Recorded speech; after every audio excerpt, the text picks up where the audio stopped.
Et que Dieu puisse nous bénir encore en ce jour où nous venons dans la présence de Dieu pour le glorifier, l'élever encore, suivre encore ce moment d'enseignement, ce moment de la parole de Dieu.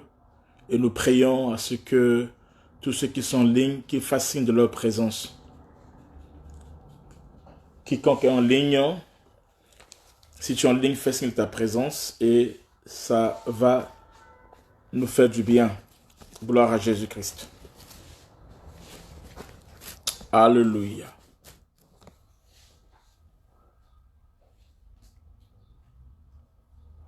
Gloire à Jésus-Christ. Que Dieu vous bénisse. Je salue tout le monde. Je salue tout le monde, tous les bien-aimés, tous les frères et sœurs qui sont connectés. Que Dieu vous bénisse. Shalom. Essayez un peu de partager la vidéo. Et Dieu nous bénira. Shalom, shalom à tout le monde. Shalom à tout le monde. Shalom à tout le monde. Que Dieu bénisse tous les bien-aimés, tous les frères et sœurs. Et que la grâce de Dieu soit sur nous. Shalom à tout le monde.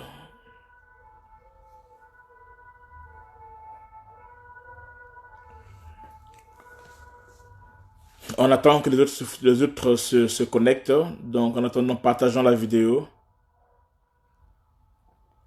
Dans les murs, dans les différents groupes, partageons la vidéo et Dieu va nous bénir.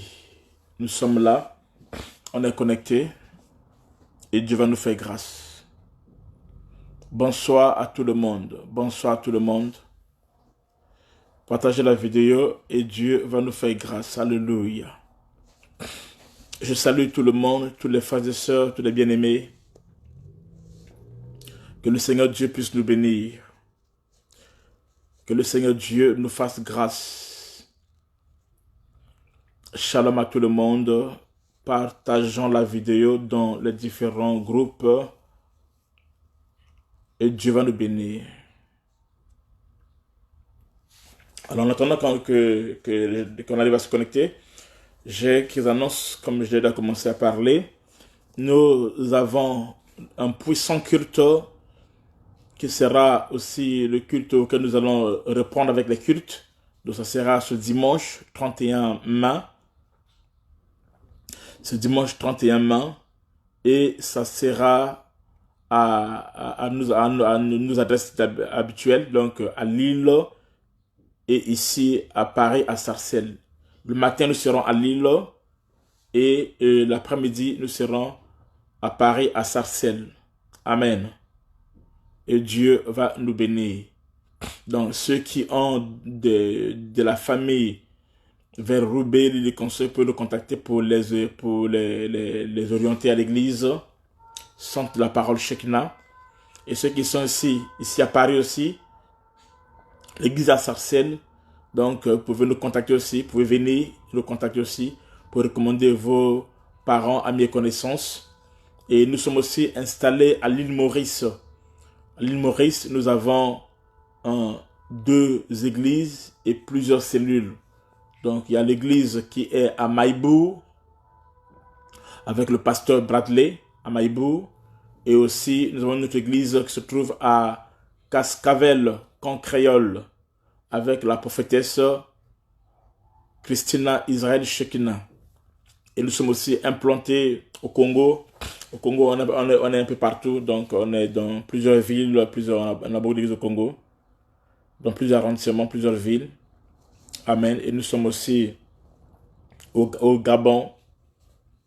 Au Gabon, nous sommes, comment on appelle ça, vers le lycée technique au Gabon. Nous sommes aussi à Sao Tomé Principe, juste en face de l'aéroport. Et nous sommes aussi au Cameroun. Bref, recommandez vos amis par reconnaissance et Dieu va aussi vous bénir. Amen. Donc nous reprenons nos cultes habituels. À Paris, dimanche, ça sera à 15h00. Ce dimanche à 15h00. L'adresse est affichée là, 16 rue de l'Escouvrier, en 95 200 Sarcelles. Donc vous arrivez, prenez le RED, vous arrivez à l'arrêt gare Sarcelles, et il y a un bus qui est là. Bref, les informations sont là, que ce dimanche, que personne ne manque. Tous ceux qui sont à Sarcelles ne manquent pas. Ceux qui sont à Paris, venez en passant de moments ensemble dans la présence de Dieu, et Dieu va nous bénir. Amen. Et nous sommes aussi à Lille, à Roubaix. À Lille, à Roubaix. Donc, si tu as la famille à Roubaix, tu veux me contacter en privé. Ou bien contacter Maman Grâce, Bachikama, elle est là aussi, elle est connectée. Et tu auras toutes les références qu'il faut pour l'église de Lille à Roubaix. Ceux qui sont à l'île Maurice aussi, vous contactez la prophétesse Christina ou le pasteur Bradley. Ça dépend de là où vous êtes. Ils vont vous orienter et Dieu va agir. Ceux qui sont au Gabon, Sao Tome Principe, Cameroun, la Brazzaville, Congo, tout ça là, il faut contacter et Dieu va agir. Alors, j'aurai trois puissants programmes que je vais faire. Donc, ça sera en Belgique, en Suisse et à Marseille. En Belgique, en Suisse et à Marseille. Il y a aussi Bordeaux qui est là, mais j'attends encore un peu. Donc, ceux qui ont de la famille, des connaissances en Belgique, il faut nous mettre en contact. En Suisse, la même chose. À Marseille, aussi la même chose. Et aussi à Bordeaux. Amen. Donc, que Dieu puisse vous bénir et que la grâce de Dieu soit sur vous. Amen.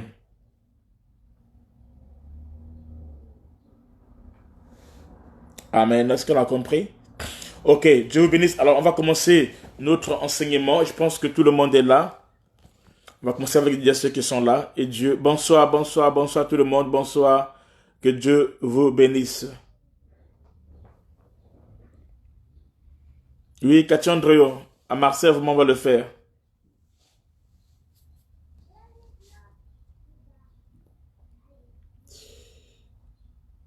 Jo, il faut organiser un noyau à Marseille. Hein, Jo, tu m'entends? Ok, Dieu vous bénisse. Shalom à tout le monde, shalom, shalom. Alors, nous prenons nos Bibles rapidement. Nous sommes dans Genèse chapitre 10. Genèse chapitre 1 plutôt. Genèse chapitre 1, le verset 20 à 23. Genèse chapitre 1, le verset 20 à 23. Dieu dit que les eaux produisent en abondance des animaux vivants et que les oiseaux volent sur la terre vers l'étendue du ciel. Dieu créa les grands poissons et tous les animaux vivants qui se meuvent et que les eaux produisaient en abondance selon leur espèce. Il créa aussi tout oiseau ailé selon son espèce. Dieu vit que cela était bon. Dieu les bénit en disant « Soyez féconds, multipliez et remplissez les eaux des mers et que les oiseaux multiplient sur la terre. » Ainsi il y eut un soir et il y eut un matin, ce fut le 5e jour. Amen. Alors, ce 5e jour, ça sera difficile de parler ça en une journée ou 2 journées. Donc, il me faudra au moins 4 journées. Il me faut 4 jours pour que j'explique ce qu'on vient de lire. Il me faut au moins 4 séances. 4 séances est équivalent à 8 heures.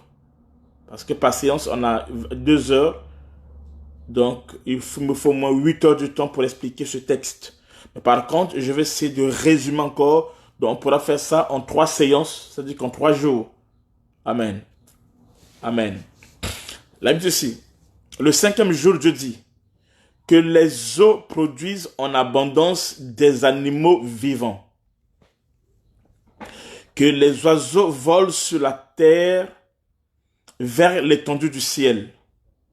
Dieu créa les grands poissons et tous les animaux vivants qui se meuvent, et que les eaux produisent en abondance selon leur espèce. Il créa aussi tous les oiseaux ailés selon leur espèce. Dieu vit que cela était bon. Dieu les bénit en disant, soyez féconds, multipliez et remplissez les eaux de la mer, et que les oiseaux multiplient sur la terre. Ainsi il y eut un soir et il y eut un matin. Ce fut le 5e jour. Donc ici, nous allons voir rapidement ce qui s'est passé le 5e jour. Le 4e jour, on a compris. C'est vrai que je n'ai pas fini l'enseignement. Amen. On n'a pas le choix. Amen. J'ai pas tout fini, mais on n'a pas le choix. Mais par contre, ça fait bonsoir, apôtre de Marseille. Sois bénie, ma fille, que la grâce soit sur toi. Amen. Donc, je disais ceci, que on n'a pas fait sur le quatrième jour, donc j'ai fait des résumés, je suis en train de faire des résumés.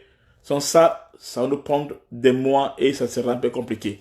Donc, ici, nous voyons, amen, que Dieu dit que les eaux produisent en abondance des animaux vivants.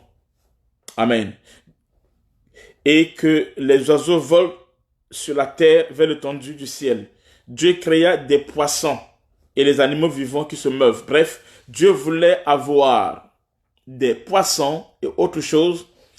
Au lieu que Dieu parle, amen, aux poissons et comme ça, Dieu va parler à qui? Dieu va parler aux eaux. C'est la même chose quand Dieu voulait créer les arbres, Dieu a parlé à la terre. Quand Dieu veut créer certaines choses, amen, de la création, il y a eu plusieurs manières dont Dieu a précédé. Il y a des choses qui ont été créées directement. Amen. Quand Dieu a parlé et cela venait à l'existence. Mais il y a certaines choses qui ont été créées indirectement. C'est vrai que c'est Dieu qui a parlé, mais Dieu est passé par un élément pour arriver à cela. C'est comme pour avoir les arbres, Dieu a parlé à la terre. Que la terre produisit de l'herbe, des arbres portant des semences fructueuses selon leur espèce. Voyez-vous? Et quand Dieu voulait aussi créer des poissons, qu'est-ce que Dieu a fait? Dieu a parlé aux eaux. Dieu a parlé aux eaux pour avoir les poissons. Amen. Automatiquement, l'élément par lequel Dieu a parlé pour avoir les poissons ou pour avoir les plantes, cet élément, amen, cet élément devient très très prophétique. Cet élément que Dieu a utilisé, amen, devient une source pour la chose qui a été créée. Ça veut dire quoi? Ça veut dire que Dieu, en parlant à la terre pour que la terre puisse produire les plantes, amen, donc la terre devient la source pour les plantes. La terre devient un point de contact entre Dieu et les plantes. La terre devient une source pour les plantes. Automatiquement, la vie de la terre est liée, la vie des plantes est liée à la terre. Pourquoi? Parce que la terre est la source que Dieu a utilisée. Et il ne faut jamais se déconnecter de sa source. Amen. Là où Dieu parle, là où Dieu agit pour t'arroser, il ne faut jamais se déconnecter de ta source. Est-ce que vous comprenez? Amen. Amen. Ça veut dire quoi? Si tu veux détruire un arbre, il ne faut même pas le couper. Amen. Il ne faut même pas le couper. Il faut faire quoi? Il faut juste le déconnecter de la terre. Une fois que l'arbre est déconnecté de la terre, amen, l'arbre va sécher. Tu ne feras même pas des efforts. Amen. Ne prends pas ton temps à créer, non. Reste calme. Il faut seulement que l'arbre soit déconnecté de la terre, qui est sa source. L'arbre est séché, va se sécher. C'est comme le poisson. Puisque l'eau a été l'instrument, la source que Dieu a parlé pour que les poissons deviennent ce qu'ils sont, alors si tu veux tuer un poisson, c'est facile. Il faut faire quoi? Il faut juste séparer le poisson de l'eau. Une fois que le poisson est séparé de l'eau, le poisson va mourir. Pourquoi? Parce que sa vie est liée à l'eau. Pourquoi? Parce que l'eau est la source que Dieu a utilisée. Amen. Amen. C'est pour cela aussi, la Bible déclare, enfant, honore ton père, honorez vos parents. Pourquoi? Parce que vos parents sont une source que Dieu a utilisée afin que nous venions au monde. Nos parents sont une source. Et quand une personne veut être maudite comme ça, amen, il n'a qu'à commencer à mépriser, à déshonorer sa famille, ses parents. Amen. Cela va bloquer certaines choses dans sa vie.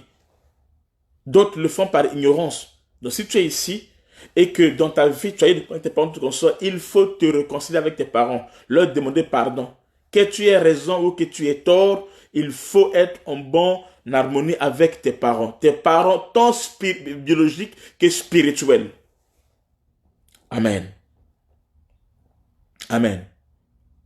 Alors lorsque Dieu voulait créer aussi l'homme, Dieu a parlé à une source. Et la vie de l'homme est liée à la source que Dieu a parlé pour avoir l'homme. Quelle est cette source auquel Dieu a parlé pour avoir l'homme? Quelle est cette source? Amen. Quel est l'élément que Dieu a utilisé? Si pour avoir les plantes, Dieu a parlé à la terre, pour avoir les poissons, Dieu a parlé à l'eau, pour l'homme aussi, Dieu a parlé à quelque chose, amen, à un élément, et ce que Dieu a parlé est l'élément, amen, non? Amen, qui fait ce que la vie de l'homme est liée à cela. Et si tu veux tuer un homme, il faut juste le séparer de l'élément auquel Dieu a utilisé pour avoir l'homme. Quel est cet élément? Quel est cet élément que Dieu a parlé pour avoir l'homme? Quelle est la source par laquelle Dieu a utilisé pour avoir l'homme, pour créer l'homme? Amen. Amen. La source auquel Dieu a utilisé pour créer l'homme, c'est lui-même Dieu. Lui-même Dieu. C'est pas la terre, non. C'est lui-même Dieu. C'est-à-dire, pour avoir les plantes, la source, c'est la terre. C'est la terre qui a produit l'herbe et les plantes et consorts.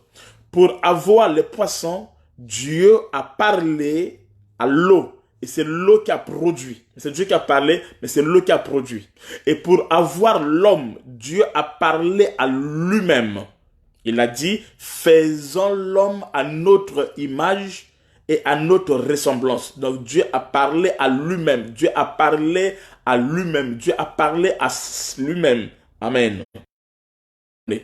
Amen. Automatiquement, Dieu a parlé à lui-même Dieu. Dieu a parlé à lui-même Dieu. Automatiquement, Dieu devient la source de l'homme. Ça veut dire quoi? Si tu veux détruire la vie d'un homme, c'est facile. Il faut faire quoi? Il faut juste le séparer. Amen. Jacqueline Yombala, si tes parents biologiques, ils sont morts, il y a ton parent qui est là, c'est la peau de fond qui barra. Tu vois? C'est facile, hein? Hein, prophétesse Jacqueline? Mais il y a ton papa qui est là, c'est tout. Hein? Tu as un père spirituel qui est là, puis c'est fini. Ok, donc Dieu a parlé à qui? Dieu a parlé à lui-même. Donc si vous voulez détruire la vie d'un homme, il faut faire quoi? Il faut le séparer de Dieu. Amen. C'est pour cela. La personne qui te sépare de Dieu, la personne qui t'oriente à être loin de Dieu, à t'écarter de Dieu, à t'écarter des choses de Dieu, à te rebeller contre l'autorité spirituelle qui est l'homme de Dieu. Amen. Cette personne-là, il est en train de vouloir te détruire. Il est en train de te détruire au fait. Alors, si vous voulez voir un poisson qui est moribond être en bon état, c'est facile. Il faut juste prendre ce poisson, le jeter dans l'eau. Et le poisson va te montrer que lui, c'est un être aquatique. Il va te montrer toutes les prises de nage qu'il connaît, toutes les phases qu'il connaît. Tu vas le voir s'épanouir. Pourquoi? Parce qu'il sera connecté à son monde. Amen. Amen.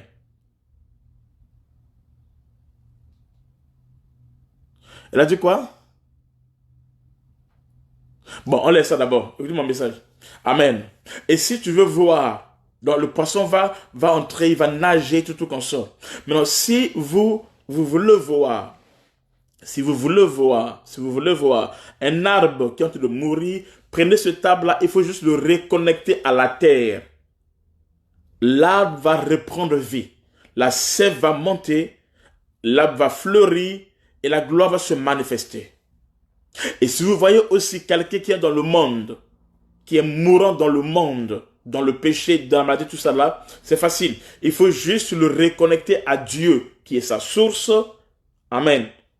Et vous allez voir comment cet homme-là aura une vie épanouie. Et ça, c'est très important. Quelle est ta source? Amen. Le plus grand malheur qui peut arriver à une personne, c'est de ne pas être connecté à sa source. Quelle est ta source? Ta source, est-ce que ce sont les idoles? Ta source, ce sont des pasteurs? Amen. Amen. La véritable source, l'unique source dans ta vie, amen, hein, c'est Jésus-Christ de Nazareth. Amen. C'est lui qui est notre source. C'est lui qui est mort pour nous à la croix de Golgotha. Et c'est en lui que nous avons la vie. Amen. Amen. Dieu dit, il parla aux eaux et la gloire s'est manifestée. Amen. Je demande à ce que je puisse répondre à ta vie de prière, ta vie de méditation, que tu puisses chercher la présence de Dieu et que tu puisses laisser Dieu opérer dans ta vie, quel que soit ce qui peut t'arriver. Quels que soient les hauts et les bas que tu peux traverser, que rien au monde ne te sépare de l'amour de Dieu. Même pas un homme. Parce que les femmes là, avec l'histoire du mariage là, elles ne blaguent pas. Même pas un homme. Même pas un homme. Amen. Ne parle pas à l'église parce que tu veux avoir un mari, non. Amen. Pour avoir le mari terrestre, cherche d'abord à avoir le mari céleste. L'époux, le véritable. En dehors de lui, le reste, ce sont que des imitations. C'est lui le Père, le véritable. En dehors de lui, ce sont les imitations. Alléluia. C'est lui, amen, qui est la véritable joie. En dehors de lui, ce sont les imitations. Donc nous devons chercher réellement Dieu. Amen. Quand tu passes ton temps à la maison et qu'on sort, sache que tu es attaqué. Quand tu n'arrives plus à prier, sache que tu es attaqué. Quand tu n'arrives plus à méditer, sache que tu es attaqué. Les attaques, ce n'est pas seulement parce que tu n'as le garde est parti. Non. Quand ta communion avec Dieu, amen, n'est pas en forme, ça veut dire que tu es attaqué. Ça veut dire que tu as un problème. Il faut que tu arranges ça, il faut que tu te relèves, il faut que tu répondes ta vie de prière, il faut que tu marches avec Dieu. J'ai été surpris de voir qu'un chrétien qui dit, papa, le dimanche, je ne viendrai pas à l'église parce que il y a encore l'histoire de coronavirus. Je dis, ah bon? Mais au moment que la personne travaille, elle travaille tous les jours de 7h à 20h. Là, elle travaille. Amen. Et à cause du coronavirus, je dis, attends, dans notre travail, là, il n'y a pas de coronavirus, c'est seulement l'église. Alléluia. Nous devons craindre Dieu. Ce dimanche, je dois voir tout le monde à l'église. Amen. Si Christ est dans ton cœur, il agira.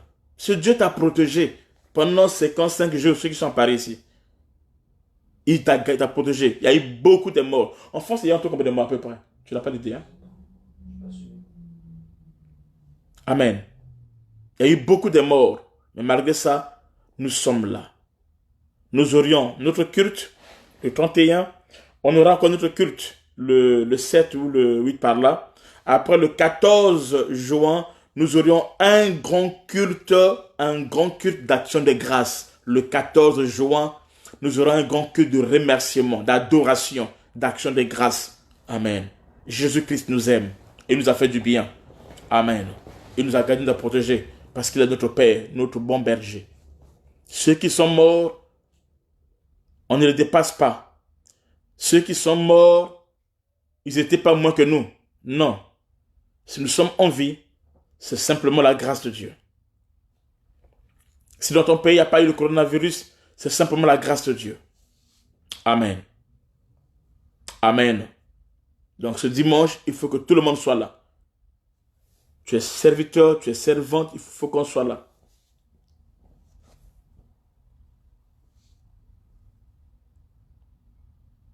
Oui, merci beaucoup, maman, prophétesse Jacqueline. Il y a même des gens qui sont morts, mais pas de coronavirus, hein, pendant cette période-là. Ok, bon. On va avancer. Amen. Hein. Donc, Dieu dit que les eaux produisent en abondance des animaux vivants. Amen. Dieu a dit qu'ils doivent produire. Et les choses ont été ainsi. Alors, nous allons parler sur ce 5e jour. Alors, voyez quelque chose. Je suis en train de faire des résumés. Comprenez d'abord ceci. Amen. Le 5e jour, Dieu créa les oiseaux et les animaux marins. Il crée les oiseaux et les animaux marins. Donc, le 5e jour, il y a eu la vie dans l'air et dans les eaux. Au début, il a créé, amen, il a créé tout ça là, les étoiles, tout comme ça. Mais cette fois-ci, maintenant, il va créer les oiseaux, amen, et les animaux marins. Il va les créer au 5e jour. Donc, il y eut la vie dans l'air et dans les eaux. C'est-à-dire les oiseaux dans le ciel et les oiseaux du ciel et les animaux aquatiques. Amen. Amen. Lorsque nous voyons, amen, les oiseaux, amen, non? Il y a des oiseaux tels que l'aigle et que vous connaissez. Et quand nous voyons les animaux aquatiques, nous voyons les poissons, il y a que les poissons, il y a que le crocodile, la baleine, le requin, l'hippopotame, tous ces animaux que nous voyons marins et consorts. Amen. Les oiseaux volant dans le ciel sur le plan prophétique. Amen. Les oiseaux qui volent ici dans le ciel. Écoutez très bien. Je rentre direct dans le message déjà. Les oiseaux qui volent dans le ciel. Amen. Dans le domaine prophétique ici au 5e jour, j'explique. Il y a d'abord le premier jour, les 3 premiers jours. Les 3 premiers jours, j'ai dit c'est une nuit. J'ai expliqué ça. Amen. Ou encore les 3 premiers jours, c'est quoi? C'est la loi, les prophètes et les psaumes. Donc c'est l'Ancien Testament.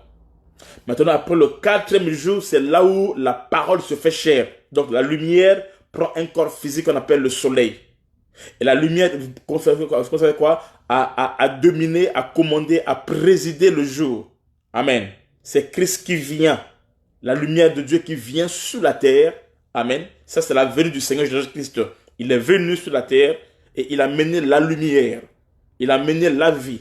Il est le chemin de tout ça là. Il est mort pour nous à la croix de Golgotha. Ça, c'est le 5e jour. Amen. Tout ce que ça fait lors de la première venue, cela est lié au 4e jour. Maintenant, arrivé au 5e jour, alors qu'est-ce qu'il fait maintenant? Alors, il crée les oiseaux qui volent vers le ciel. C'est-à-dire que ces oiseaux-là, vous allez voir, que ces oiseaux-là quittent la terre. Aïe, aïe, aïe, aïe, aïe. Les oiseaux-là quittent la terre et ils volent vers le ciel. On va lire ça. Vas-y. Vas-y, là où nous avons lu. Dieu dit que les eaux produisent en abondance des animaux vivants et que les oiseaux volent sur la terre vers l'étendue du ciel. Que les oiseaux volent sur la terre vers l'étendue du ciel. Amen. Donc les oiseaux, ils volent sur la terre d'abord, mais ils vont vers l'étendue du ciel. Amen. Donc ils ont commencé sur la terre et ils vont vers le ciel. Dans le 5e jour ici, ça nous parle de l'enlèvement. Il y a 2 peuples. Il y a 2 peuples le 5e jour. Il y a ceux qui vont vers le ciel, ceux qui sont créés, mais qui vont vers le ciel, les oiseaux. Amen. Ils deviennent des êtres célestes. Et ensuite, il y a les poissons marins qui restent dans l'eau. Aïe, aïe, aïe, aïe. Il y a 2 dimensions. Ceux qui vont vers le ciel, donc c'est l'enlèvement, et un autre peuple qui va rester, qui sera pas enlevé, qui va rester sur la terre. Les eaux, c'est le monde. On a lu ça avec vous à maintes reprises dans Apocalypse combien? 17, verset 15, je pense. La Bible déclare, les eaux que tu as vues, ce sont des foules, des nations et des peuples. Amen. Maintenant, dans ces eaux-là, amen, dans ces eaux-là, il y a des animaux. Et ces animaux-là, ils restent dans les eaux. Eux, ils ne volent pas. Donc, ils ne participent pas à l'enlèvement. Ils restent là. On va voir ça en profondeur. Amen. Maintenant, par contre, il y a ceux qui quittent la terre, les oiseaux, et qui montent vers le ciel. Ça, c'est l'enlèvement.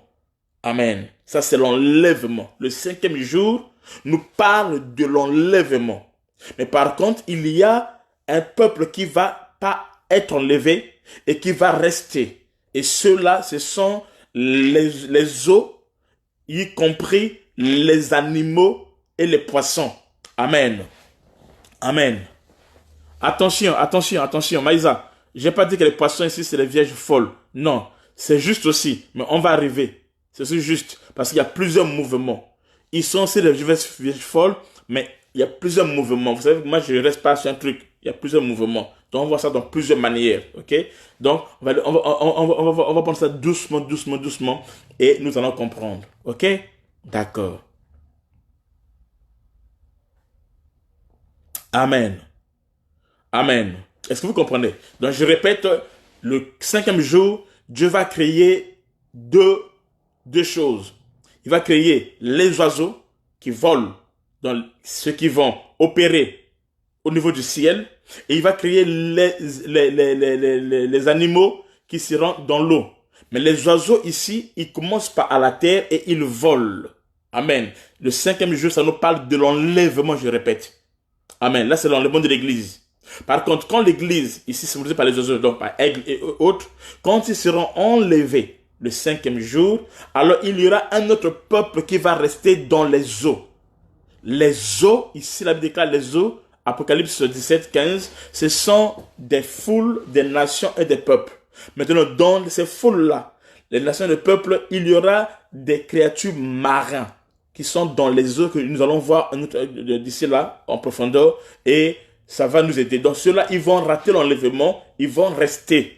Amen. Mais les oiseaux vont monter vers le ciel parce qu'ils vont participer à l'enlèvement. Est-ce qu'on comprend? Amen. Donc les oiseaux volant vers le ciel sur le plan prophétique parlent de l'église qui sera enlevée dans les airs. Amen. Amen. Mais par contre, la grâce va retourner en Israël. La grâce, quand l'église sera enlevée, en ce temps-là, la grâce repart en Israël. C'est ça les poissons qui sont dans l'eau. Aïe, aïe, aïe. Voyez-vous? Est-ce que vous voyez ça, le mouvement-là? Amen. Donc, les poissons qui sont dans l'eau, ça symbolise beaucoup de choses, nous allons voir, beaucoup de choses. Il n'y a pas que les vierges folles, non. Amen.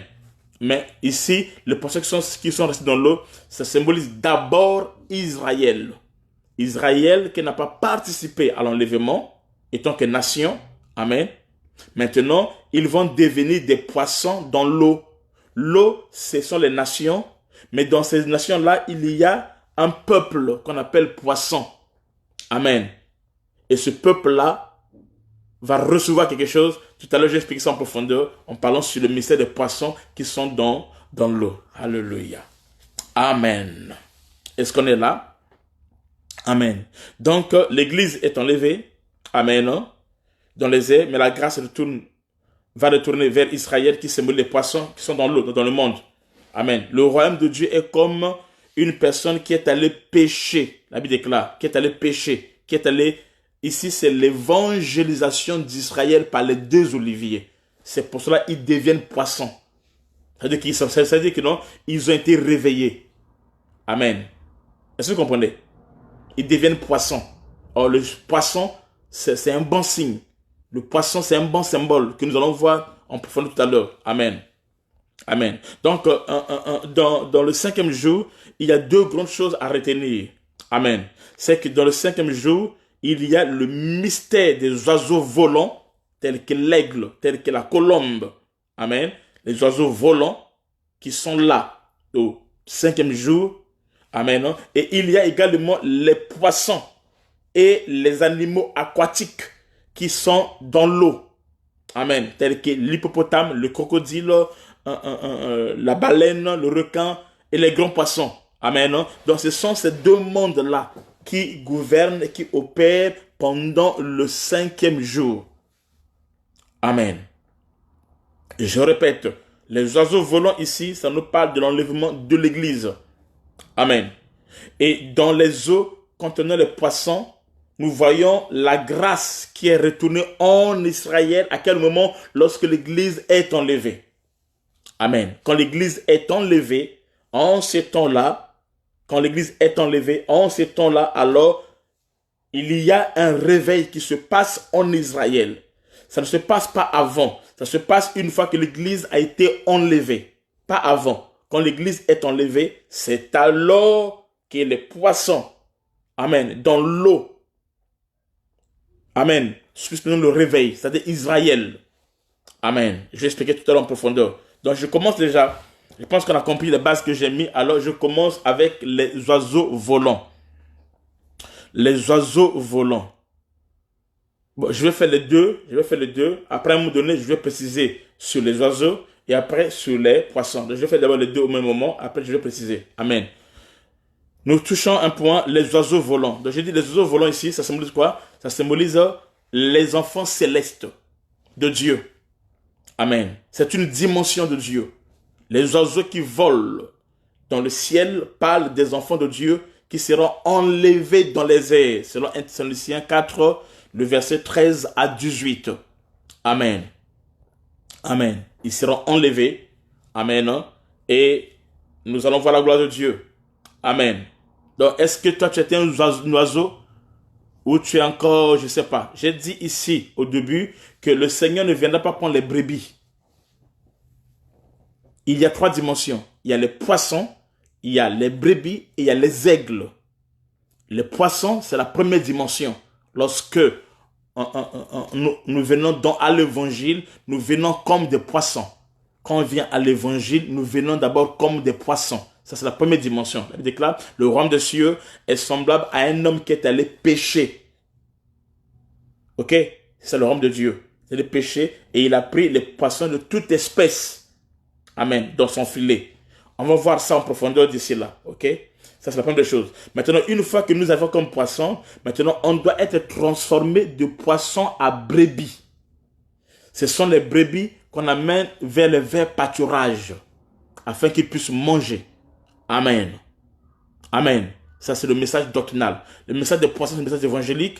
Le message des brebis, c'est le message doctrinal. Ils doivent manger, s'asseoir dans la doctrine, être affermis. Maintenant, quand le Seigneur va venir à l'enlèvement, il ne vient pas prendre les brebis ni les poissons, il vient prendre les aigles. Donc, une fois qu'on devient brebis, amen, alors, parce que la brebis ne vole pas, c'est l'air qui vole. Voyez-vous, on devient brebis, les pasteurs ont le devoir d'amener une nourriture qui fera ce que nous quittons le tape des brebis et nous rentrons dans le tape des aigles. Oh, les aigles ne mangent pas n'importe quoi. Les aigles mangent que la viande fraîche, là où il y a le sang, là où il y a la révélation. Amen. Leur vie tourne tout autour du corps de Jésus. La Bible déclare, là où sera le corps, là s'assemblera les aigles. Yes, le poisson c'est le parvis, les brebis c'est le lieu saint, et les aigles c'est le lieu très saint. Amen. Est-ce que vous comprenez? Et quand Christ vient, lorsque l'archange viendra, le langage qu'il va utiliser, amen, c'est la trompette. Or, la trompette, c'est le langage des aigles. C'est comme l'homme parle, le chien aboie, le chat miaule, le lion rougit. Mais l'aigle sonne la trompette. Donc, la dernière trompette qui va mener l'église à l'enlèvement, ce sont que les aigles, parce que c'est le langage des aigles, il n'y a que les aigles qui vont comprendre cela et qui seront enlevés. C'est pour cela, ici, nous allons voir que les aigles quittent la terre, les oiseaux quittent la terre et ils montent à l'enlèvement le 5e jour, parce que Jésus-Christ vient sur la terre pour la première fois le 4e jour. Les 3 premiers jours, on a expliqué ça avec vous, amen, non? C'est la loi, amen. Les 3 premiers jours, c'est une nuit. Et une nuit qui a 3 dimensions. On a vu ça avec vous hier. Amen. Est-ce que vous comprenez? Donc, nous devons vraiment grandir. Nous devons avoir la maturité. L'église que le Seigneur viendra chercher, comme je l'ai dit une fois de mes postes, ce n'est pas des bébés. Non. Ève n'était pas bébé. Ève était une femme. Donc, pour qu'on puisse aller dans l'enlèvement, on doit avoir la maturité.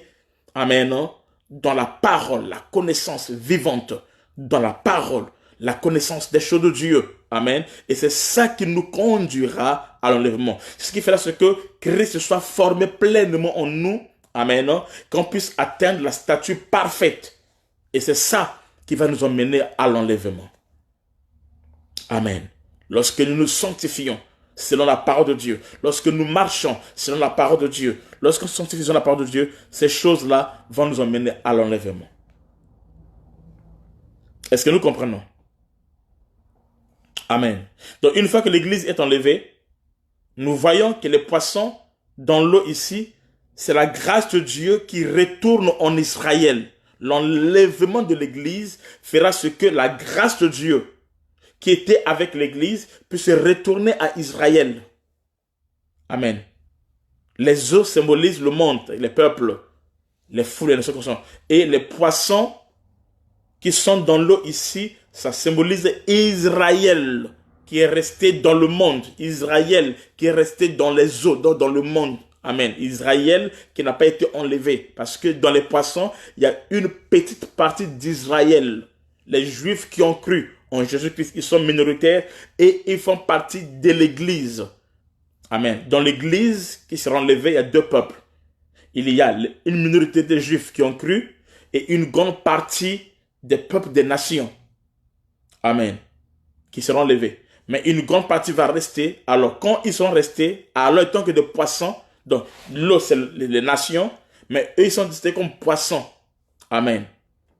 C'est là où les deux oliviers vont venir, les deux trompettes de Dieu, les deux chandeliers de Dieu, ils vont venir pour faire quoi? Pour éclairer, c'est-à-dire pour apporter la révélation. Et c'est comme ça que ici Israël est symbolisé comme poisson. Tout à l'heure, je vais creuser là-dessus et vous allez mieux comprendre.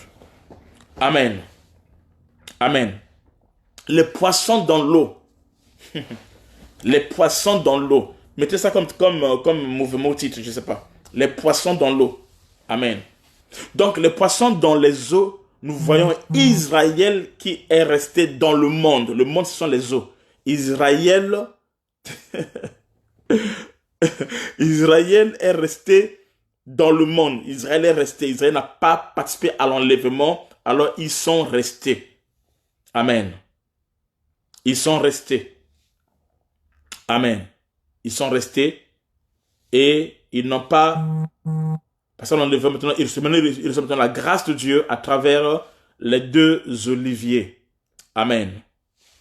Et par là, déjà, nous voyons l'arche. Nous voyons l'arche de Noé. C'est-à-dire, Amen. L'arche de Noé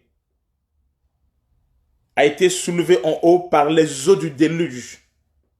Amen. L'arche de Noé a été soulevée en haut par les eaux du déluge qui est le type de l'enlèvement.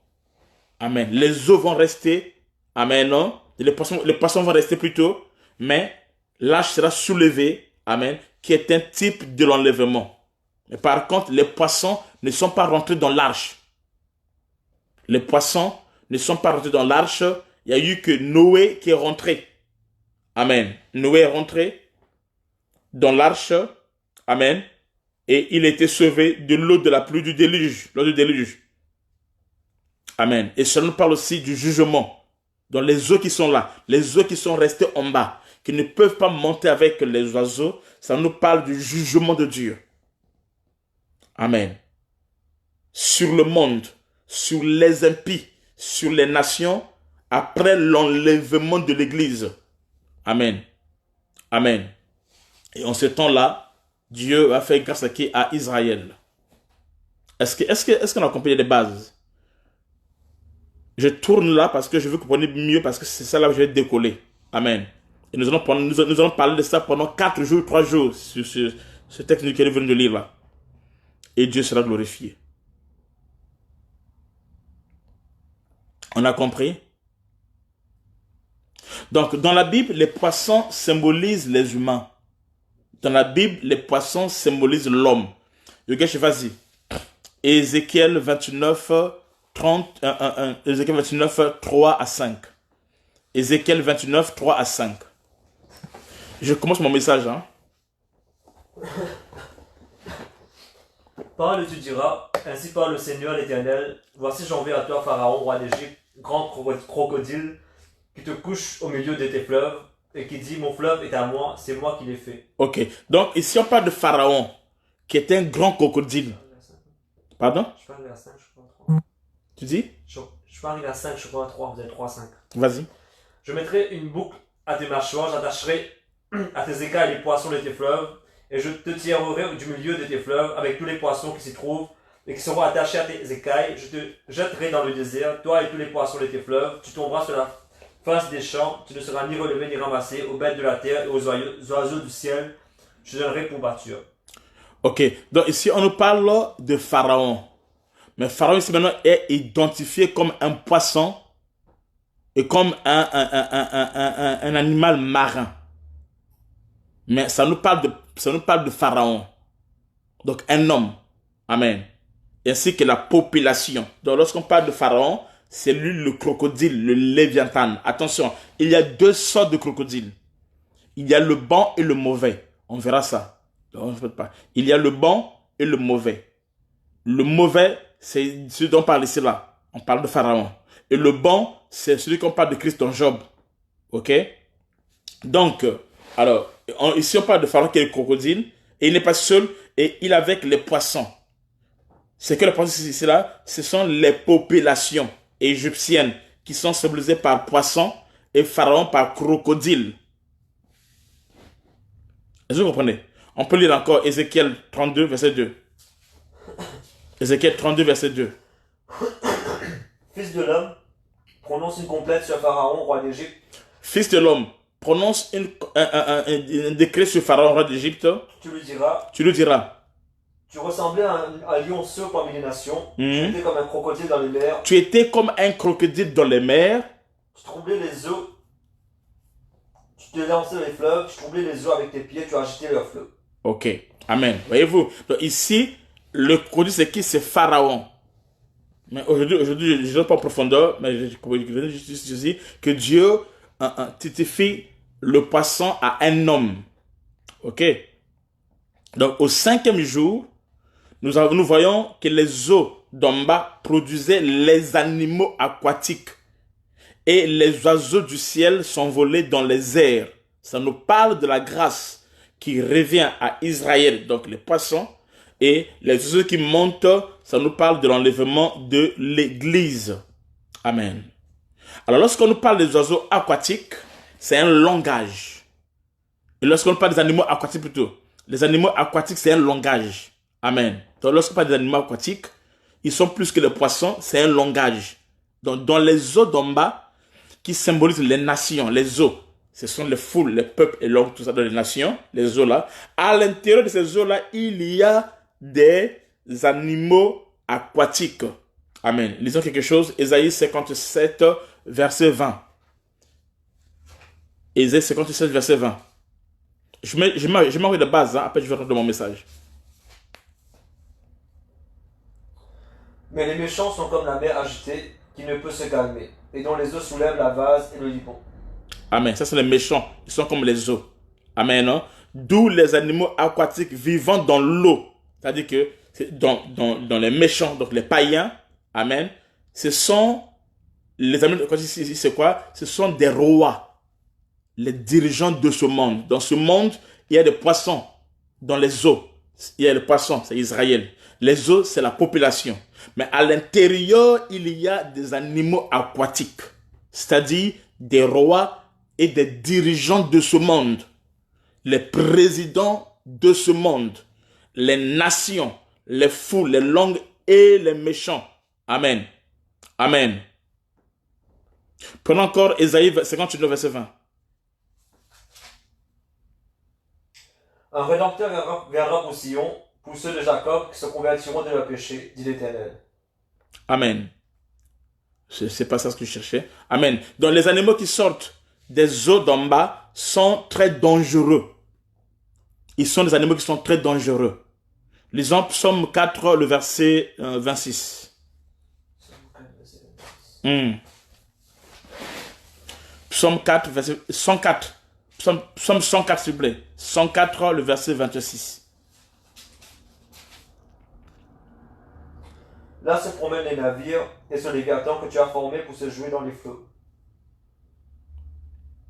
On parle du léviathan, ok? Prends Daniel 7, 2. Daniel 7, 2. Daniel 7, 2, vas-y. Daniel commença et dit, je regardais pendant ma vision nocturne. Il dit, je regarde pendant ma vision nocturne et voici. Et voici les 4 vents des cieux firent irruption sur la grande mer. Hein? Et 4 grands animaux sortirent de la mer. Les 4 grands animaux sortis de la mer, différents l'un de l'autre. Différents l'un de l'autre. Le premier était semblable à un lion. Le premier était semblable à un lion. Il avait des ailes d'aigle. Les ailes d'aigle. Je regardais jusqu'au moment où ses ailes furent arrachées. Hein, ses ailes furent arrachées. Il fut enlevé de la terre et mis debout sur ses pieds comme un homme. Hein? Et un cœur d'homme lui fut donné. Hein? Et voici un second animal était semblable à un ours. Un second animal était semblable à un ours. Et se tenait sur un côté. Il tenait un côté. Il avait 3 côtes dans la gueule, en dedans, et on lui disait, lève-toi, mange beaucoup de chair. Après cela, je regardais, et voici, un autre était semblable à un léopard. Un léopard. Il avait sur le dos 4 ailes, 4 ailes comme un oiseau. Cet animal avait 4 têtes, et la domination lui fut donnée. Après cela, je regardais pendant mes visions nocturnes, et voici, il y avait un 4e animal, terrible, épouvantable et extraordinairement fort. Il avait de grandes dents de fer. Il mangeait, brisait et foulait aux pieds ceux qui restaient. Il était différent de tous les animaux précédents. Et il avait 10 cornes. Ok, voyez-vous. Mais vous allez voir, tous ces 4 animaux, ils sortent d'où? Prends le verset 2. Ils sortent d'où? Vas-y, écoutez. Daniel commença à dire, je regardais pendant ma vision nocturne, et voici les 4 vents des cieux firent irruption sur la grande mer. Ok, amen. Non? Ils sont liés à la mer, donc les eaux. Amen. Est-ce que vous comprenez? Ils sont liés à la mer, c'est-à-dire les eaux. Et ici, c'est quoi? Ça nous représente des grands rois, des grands pouvoirs, des grandes puissances. Ce texte, on verra ça prochainement en profondeur. Amen. Vous allez mieux comprendre de quoi la Bible parle. Amen. Amen. Donc, il représente ici le pouvoir du monde créé. Amen. Amen. Créer tout ça là. Le pouvoir du monde, des dominations et cette dignité, ces grandes organisations.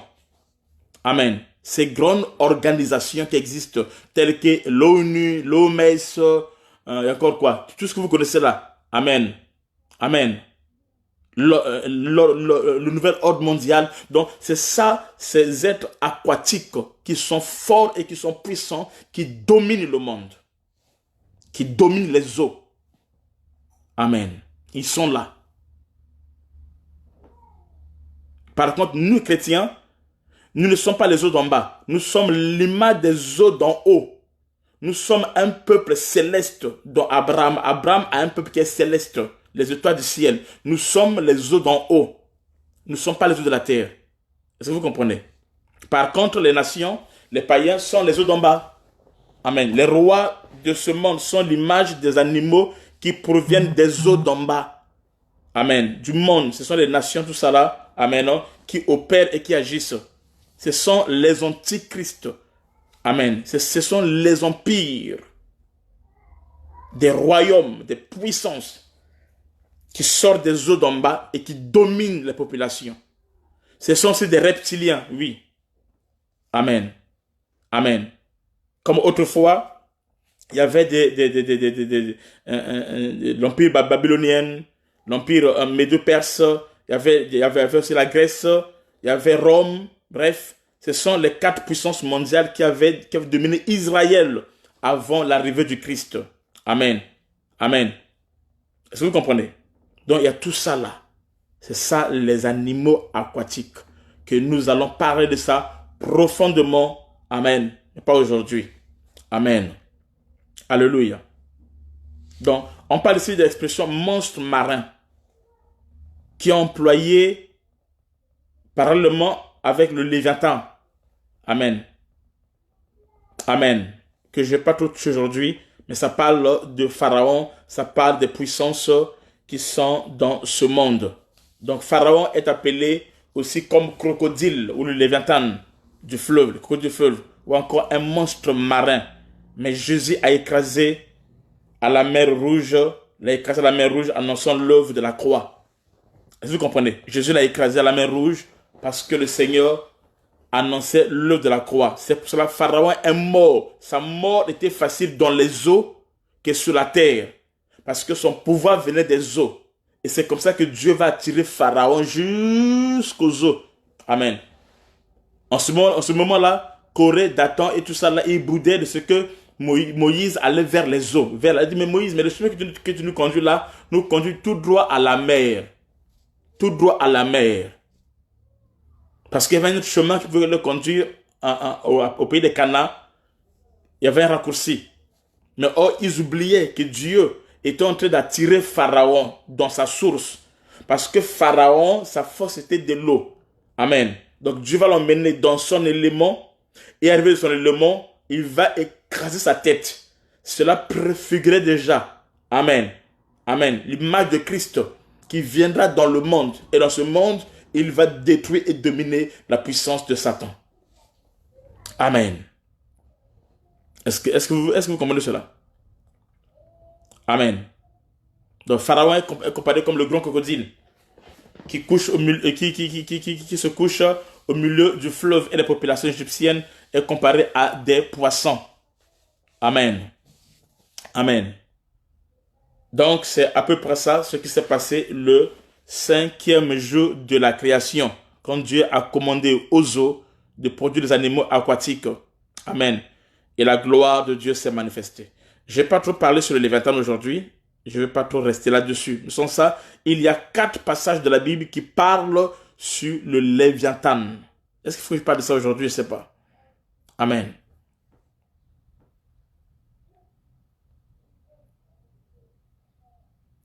Bon, on va parler sur le Léviathan. Nous prenons Job 3.8. Job 3.8. Job 3.8. Job 3.8.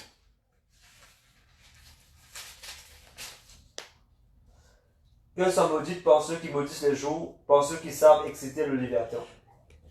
Répète, écoutez. Job 3.8, hein, vas-y. Qu'elles soient maudites par ceux Qu'elles qui soient maudissent les maudites jours, pour ceux qui maudissent le jour, par ceux qui savent exciter le Léviathan. pour ceux qui savent exciter le Léviathan. Amen. Amen. Prenons encore Psaume 74, verset 14. Psaume 74, verset 14. Tu as écrasé la tête du crocodile. Tu as écrasé la tête du crocodile. Tu l'as donné pour nourriture au peuple du désert. Tu as donné pour nourriture au peuple du désert. Ok? Prenons encore Psaume 104, verset 26. Psaume 104, le verset 26. Là se promènent les navires et ce Léviathan que tu as formé pour se jouer dans les flots. Ok. Là se promènent les navires. C'est là où le Léviathan, amen, opère. Et enfin, Ésaïe 27, verset 1. Ésaïe 27, le verset 1. Ici, c'est le Léviathan qui est négatif. Il y a 2 Léviathans, il y a 2 crocodiles dans la Bible. Deux types de crocodiles dans la Bible. En ce jour, l'Éternel frappera de sa dure grande En ce jour, l'Éternel frappera de sa dure grande et forte épée, hein? Le Léviathan, serpent fuyard. Le Léviathan, serpent fuyard. Le Léviathan, serpent tortueux. Et elle tuera le monstre qui est dans la mer. Ok, il tuera le monstre qui est dans la mer. Donc ici, on nous parle sur le Léviathan. Mais ici, le Léviathan, ici, amen, c'est en mal. Vous comprenez? C'est en mal. Parce qu'il y a un autre Léviathan qui existe, il y a un autre crocodile qui existe, mais qui est en bien. Ça nous parle de Jésus-Christ, qu'on verra, si Dieu le veut, un jour. Mais ici, c'est en mal. Amen. Donc, le Léviathan ici, qui est le crocodile, représente une puissance ennemie, mais qui ne peut résister facilement à Dieu comme ça, non. Et dans Isaïe 27, verset 1, le nom du Léviathan, monstre marin, symbolise une puissance ennemie, un empire, une organisation d'importance internationale, amen, amen, qui gouverne le monde, qui opère et qui agit. D'ailleurs, lui-même, il a même appelé ça le serpent et le dragon. Le serpent et le dragon. Amen. Amen. Donc, ce sont des puissances. Amen. Ce sont des puissances, ce sont des dominations, ce sont des organisations, amen, qui vont prendre leur impact. Tous les ONG que vous voyez aujourd'hui, les ONG qui font du bien, tout comme ça. Amen. Ça, c'est de l'hypocrisie. Ils ont un but à atteindre. Le but, c'est quoi? C'est le nouvel ordre mondial. Amen. Mais sauf que avant le 5e jour, ils ne peuvent pas opérer. Ils opèrent juste en bien. Mais une fois que l'Église est enlevée, le 5e jour, alors ils vont faire leur apparition maintenant. Au moment que Israël sera purifié, mais eux, ils feront leur apparition. C'est pour cela qu'il n'y a que l'Église qui l'empêche de ne pas opérer maintenant. Amen. Jusqu'aujourd'hui, nous sommes encore au 4e jour. Nous sommes au 4e jour. Amen. Le 5e jour, amen, va venir, ce sera l'enlèvement de l'Église. Et une fois que l'Église est enlevée, alors en ce temps-là maintenant, les monstres marins, ceux qui étaient cachés dans le peuple, Ils sont là dans le peuple, mais ils sont cachés. Ils ne sont pas encore manifestés. Mais une fois que l'Église est enlevée, alors en ces temps-là, amen, ils vont révéler leur vraie face au monde. Leur vrai but au monde, leur vraie mission va se manifester, va se révéler au monde. Ce sont des monstres marins. C'est le léviathan, c'est le crocodile. Amen. Amen. C'est le serpent qui va opérer et qui va agir. Amen. Et ce dragon, nous pouvons voir ça dans Apocalypse 12, verset 29. Apocalypse 12, verset 9. Et sur le prince de ce monde, vous pouvez voir ça dans Jean chapitre 12, le verset 30. Amen. Amen. Les reptiliens, ils vont se manifester. Les animaux qui sortent des eaux d'en bas, ce sont les nations. Ce sont des êtres très très dangereux. Très très dangereux. Amen. Ils symbolisent et représentent en général les rois de ce monde, les présidents de ce monde, les pouvoirs. Amen. Ils sont aussi symbolisés à travers des animaux aquatiques, ces monstres marins. Amen. Ce sont les gens qui ont la domination, ils ont le pouvoir du monde. Amen. Et ce sont ceux-là qui créent l'histoire. Ce sont des gens qui créent l'histoire. Ce sont ceux-là, les animaux qui sortent des eaux. Amen. Au moment que l'Église est enlevée. Quand l'Église est enlevée, amen, alors les monstres marins, le 5e jour, ils se manifestent maintenant. Il y a les eaux, il y a les poissons, il y a les monstres marins. 3 dimensions. Les eaux, c'est la population. Les eaux, ce sont les peuples. Les eaux, ce sont les nations. Maintenant, dans ces eaux-là, il y a les poissons. Les poissons ici, c'est Israël d'abord. Après, c'est d'autres mouvements, mais c'est d'abord Israël, les poissons. C'est-à-dire que, après l'enlèvement, les 2 oliviers vont aller éclairer, réveiller Israël. C'est pour ça qu'Israël ici prend la forme du poisson. Pour dire qu'ils se sont convertis, ils se sont repentis et qu'on sort. Amen. Mais par contre, en ce même moment, les monstres marins feront leur apparition. Amen. Amen. Les monstres feront leur apparition. Alors, ce sont les rois, les dominations, des gouvernements, des fortes organisations, des fortes ONG et consorts qui opèrent sous le nouveau ordre mondial. Est-ce que vous comprenez? C'est ça les monstres marins qui, ici, ils sont opérés le 5e jour. Amen. Amen. Et Dieu permettra qu'ils agissent comme ça. Dieu permettra qu'ils puissent agir. Amen. Dieu va permettre parce que ces monstres marins-là, ils sont suscités au dessein de Dieu. Ils sont suscités au dessein de Dieu.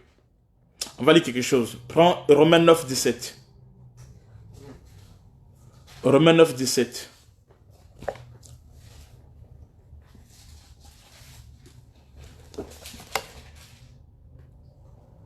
Quand l'Écriture dit à Pharaon, je t'ai suscité à dessein pour montrer en toi ma puissance, et afin que mon nom soit publié par toute la terre.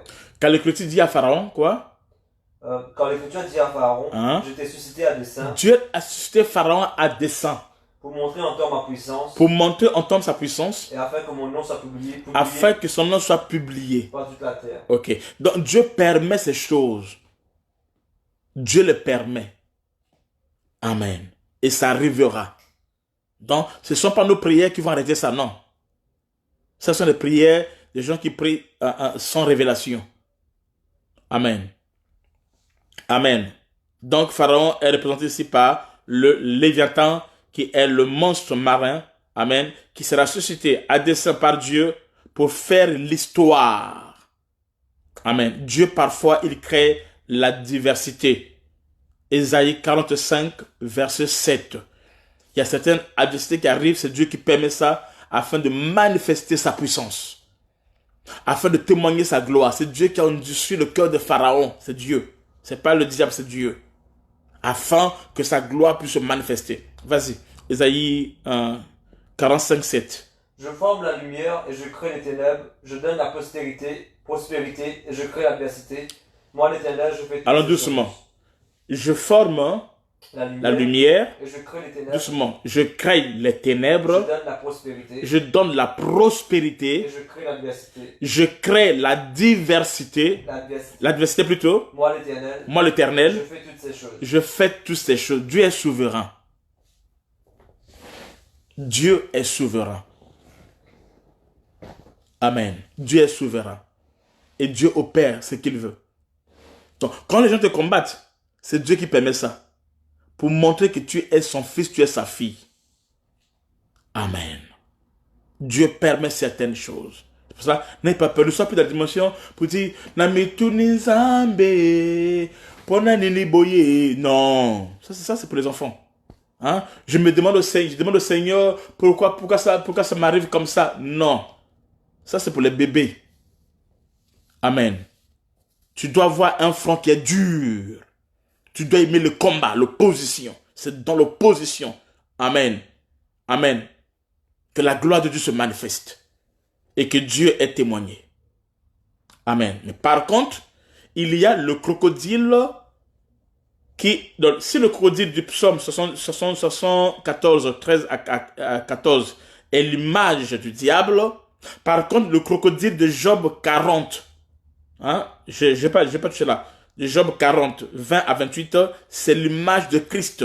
On verra ça plus tard. Amen. N'aie pas peur. Les oppositions que tu vis. Amen. C'est-à-dire que si aujourd'hui on peut demander à Daniel, Daniel dit non, toi qui es prophète, quelle est ta plus grande expérience? Il ne va pas parler des herbes qu'il a mangées, non.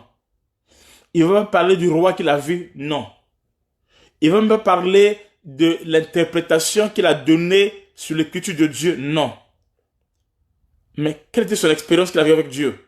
C'était le fait de passer par la fosse au lion. C'est ça l'expérience que Daniel a vécue avec Dieu.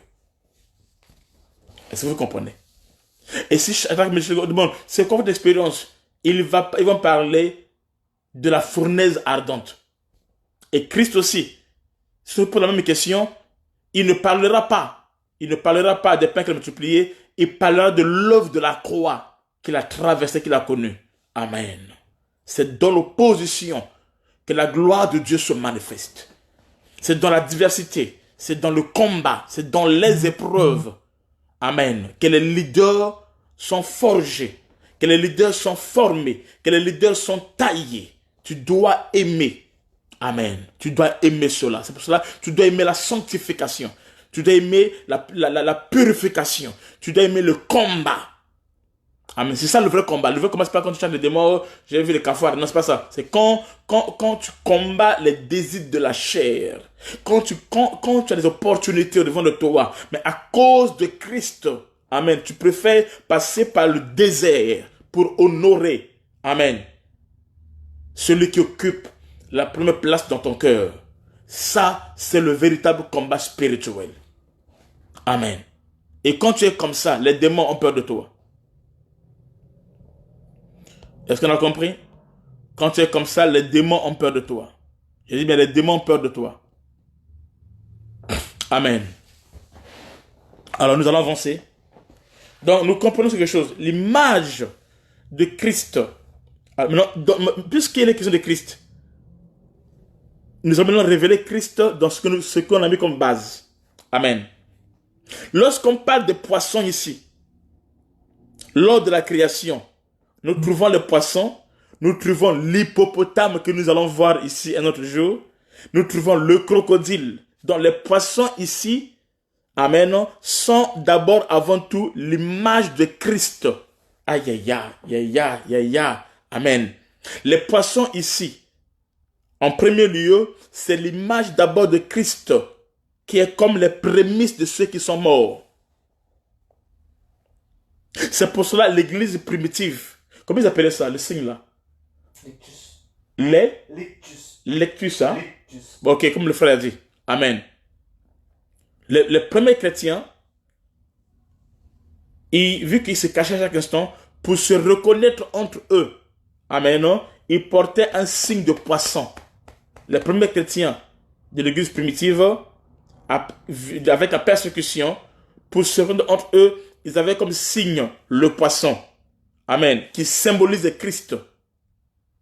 Amen. Qui symbolise Christ. Donc, les poissons ici, c'est l'image d'abord de Christ. Comment? Christ est comme les prémices de ceux qui sont morts. Amen. Nous symbolise les hommes. Prenons Ecclésiaste 9. Ecclésiaste 9, verset 12.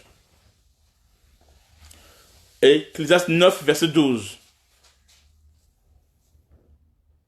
L'homme ne connaît pas non plus son heure, pareil aux poissons qui sont pris au filet fatal, et aux oiseaux qui sont pris au piège, comme eux, les fils de l'homme sont enlacés au temps du malheur lorsqu'ils tombent sur eux tout à coup. Voyez-vous, ici, on compare les fils des hommes à qui? Aux poissons. Amen. Vous pouvez se prendre aussi Ézéchiel 29, le verset 4, ou encore Marc 1, 17, ou encore Luc 5, 10. Amen. Christ comme premier-né de la création. Christ ici apparaît comme premier-né de la création. Amen. Amen. Le premier-né d'entre les morts. Vous pouvez voir ça dans Colossiens. J'ai expliqué ça, ne vous faites pas. Dans Colossiens 1, le verset 15 à 18. Colossiens 1, 15 à 18. Amen. Amen. Ça nous parle de Christ. Amen. Et ici, c'est le symbole du premier poisson. Donc, le premier poisson est l'image de Christ lui-même. Est-ce qu'on peut révéler ça? Nous prenons Matthieu 17. Matthieu 17, 24 à 27. Matthieu 17, 24 à 27. Lorsqu'il arrivait à Capernaum, ceux qui percevaient les deux drachmes s'adressaient à Pierre. Écoutez maintenant en profondeur, parce que c'est là où je vais creuser maintenant mon message. Attendez, je vais lire. Ils arrivaient à Capernaum. Ceux qui percevaient les deux drachmes, retenez ça, les deux quoi? Drachmes, s'adressèrent à Pierre et lui dirent, votre maître ne paie-t-il pas les deux drachmes? Oui, dit-il. Et quand il fut entré dans la maison, Jésus le prévient et dit, que te semble bon Simon, le roi de la terre, de qui perçoivent-ils les tributs ou les impôts? De leurs fils ou des étrangers? Il lui dit, des étrangers. Et Jésus répondit, les fils en sont donc exempts, mais pour ne pas les scandaliser, va à la mer. Écoutez la révélation. Il lui dit, va à la mer. Écoutez ça très bien. Va à la mer, jette la maison. Jette la maison et tire le premier poisson qui viendra. Pas le poisson, non, mais le premier poisson qui viendra. Eh les amis, est-ce que vous allez comprendre ça? Le premier poisson qui viendra, ouvre-lui la bouche. Et tu trouveras un statère. Un statère. Prends-le et donne-le leur pour moi et pour toi. Donc, il devait payer à chacun 2 drachmes. 2 drachmes. Maintenant, l'argent n'était pas là. Il fallait qu'il puisse aller à la mer. C'est ça le 5e jour. Et arrivé à la mer, il va jeter le filet de la maison. Le premier poisson qui va venir, retenez ça, le premier poisson qui vient, dans sa bouche, il y a quoi? Il y a un statère. Or, un statère est l'équivalent à 4 drachmes. Un statère est l'équivalent de cette monnaie-là, c'est l'équivalent à 4 drachmes. Puisque chacun d'eux doit payer 2 drachmes. Ça veut dire quoi? Avec un statère, ils peuvent payer pour eux deux. Amen. Il dit, prends cela et donne-leur pour moi et pour toi. Donc, Christ fait quoi? Zambé. Christ va payer l'impôt pour lui et pour Pierre. Je sais que vous avez lu ça, mais je vais vous mener quelque part dans la profondeur. Amen. Déjà, retenez ceci. Lorsqu'on parle de l'argent dans la Bible, L'argent dans la Bible parle du rachat. L'argent dans la Bible, ça nous parle du rachat. Est-ce que vous comprenez? On va dire ça. 1 Pierre 1, 18 à 19. L'argent nous parle du rachat déjà. Vas-y. 1 Pierre 1, 18 à 19. Sachant que ce n'est pas par des choses périssables, par de l'argent ou de l'or, que vous avez été rachetés de la vaine manière de vivre que vous aviez hérité de vos pères, mais par le sang précieux de Christ, comme d'un agneau sans défaut et sans tache. Amen. Voyez-vous? Donc nous voyons ici le comment ce geste par notre Seigneur Jésus-Christ qui va payer son impôt. Donc, il doit demander à quelqu'un d'aller prendre un stastère dans la bouche d'un poisson. Amen. Alors que logiquement, ces choses s'obtiennent auprès des institutions monétaires. Regardez ceci. Par stastère, il faut comprendre que ce mot signifie, c'est une unité de mesure monétaire d'une pièce d'argent qui valent 4 drachmes. Amen. Qui valent 4 drachmes. Est-ce que vous comprenez? Les drachmes, quant à elles, est une monnaie grecque qui est l'équivalent d'un denier des Romains. Amen. Qui représente le salaire d'un ouvrier, d'un journalier moyen d'un ouvrier. Amen. Vous pouvez lire ça dans Luc 15, 8 à 10 ou encore Matthieu 18, verset 28. Amen. Amen. Maintenant, le Seigneur va faire quoi? Le Seigneur va envoyer Pierre pour faire quoi? Pour retirer de la bouche du premier poisson. J'insiste ici, c'est le premier poisson. Ce n'est pas le poisson, mais c'est le premier poisson. Et le premier poisson est un mystère. Amen. Amen. Et Pierre est parti. Et il a fait comme le Seigneur lui a dit. Et quand il est parti, alors du premier poisson, il a pêché. Donc, le Seigneur Jésus-Christ dit à Pierre d'aller dans l'eau pêcher un premier poisson. Il pêche le premier poisson. Et de trouver, amen, un stataire, amen, non, qui parle de 4 drachmes afin de payer l'impôt de César. Et la chose a été ainsi. Alors, c'est un mouvement prophétique. C'est un mouvement prophétique. Amen. C'est un prophétique qui est en référence avec le salut d'Israël et le peuple des nations. L'impôt a été payé pour 2 personnes, pour Jésus et pour Pierre. L'impôt est payé à ma fille Mélanie Moukala. Tu as compris déjà. Tu as compris tout déjà. Le premier poisson ici, c'est Christ lui-même. Yes. Non, tu es un aigle. Tu es béni, ma fille. Tu es béni. Amen. Tu es arrivé là où j'arrivais. Tu es béni. Amen. Maintenant, écoutez des explications. Donc, il doit payer l'impôt pour 2 personnes. Pour Jésus lui-même et pour Pierre. Tenez ça. Il doit payer pour Jésus et pour Pierre. Amen. Amen. Cela nous parle de Dieu qui explique par la créature qui est le premier poisson et qui montre la façon dont il devait racheter les 2 peuples. Les 2 peuples qui devaient racheter. Amen. Qui devaient racheter les 2 peuples. Amen. Qui? Israël et l'Église. Comment Israël et comment l'Église? J'explique ça. Amen. Donc le véritable poisson, ici, c'est le Seigneur Jésus-Christ lui-même. Il est le premier poisson qui avait été ressuscité d'entre les morts. Amen. C'est-à-dire que le premier poisson qui sort des eaux. Lorsqu'on parle des eaux, ici, c'est l'abîme. Lorsqu'on parle des eaux dans la mer, lorsqu'on parle des eaux ici, les eaux ici, c'est le séjour des morts. C'est l'abîme, on peut dire ça. Psaume 69. Vas-y. Psaume 69, le verset 15 à 16. Sois un peu rapide, s'il te plaît, à cause du temps. Psaume 69, 15 à 16. Écoutez. Retire-moi de la boue et que je n'enfonce plus. Retire-moi de la boue et que je n'enfonce plus. Que je sois délivré de mes ennemis et du gouffre. Et du gouffre. Que les flots ne m'inondent plus. Que les flots ne m'inondent plus. Que l'abîme ne m'engloutisse pas. Que l'abîme, il parle de flots. Il parle de l'abîme qui ne doit pas l'engloutir. Que la fosse ne se ferme pas sur moi. Que la fosse ne se ferme pas sur lui. Il parle de la mort. Est-ce que vous comprenez? Pour mieux comprendre ça, lisons Jonas. Prends Jonas. Jonas 2. Tu commences le verset 3. 3 et virgule, tu veux le verset 3 et le verset 6. Jonas 2, verset 3, virgule, verset 6. Dans les eaux ici, ça parle de la mort.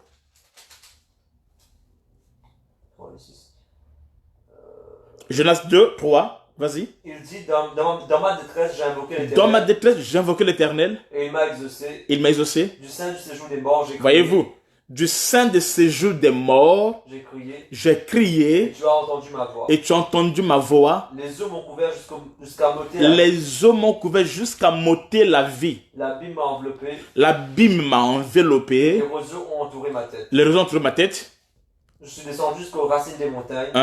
Les bords de la terre m'enfermaient pour toujours. Mais tu m'as fait remonter vivant de la fosse. Mais tu m'as fait remonter vivant de la fosse. Éternel mon Dieu. Éternel mon Dieu. Voyez-vous, donc ça parle de la résurrection. Les eaux ici, c'est l'abîme, c'est la mort. Maintenant, celui qui sort des eaux ici, amen, le premier poisson, celui qui est sorti des eaux. Il y a d'autres poissons qui sont sortis des eaux. Il y a d'autres poissons aussi qui sont sortis des eaux. Mais il y a d'abord un premier qui est sorti des eaux. Le premier qui est sorti des eaux ici, le premier poisson ici, c'est l'image de Christ.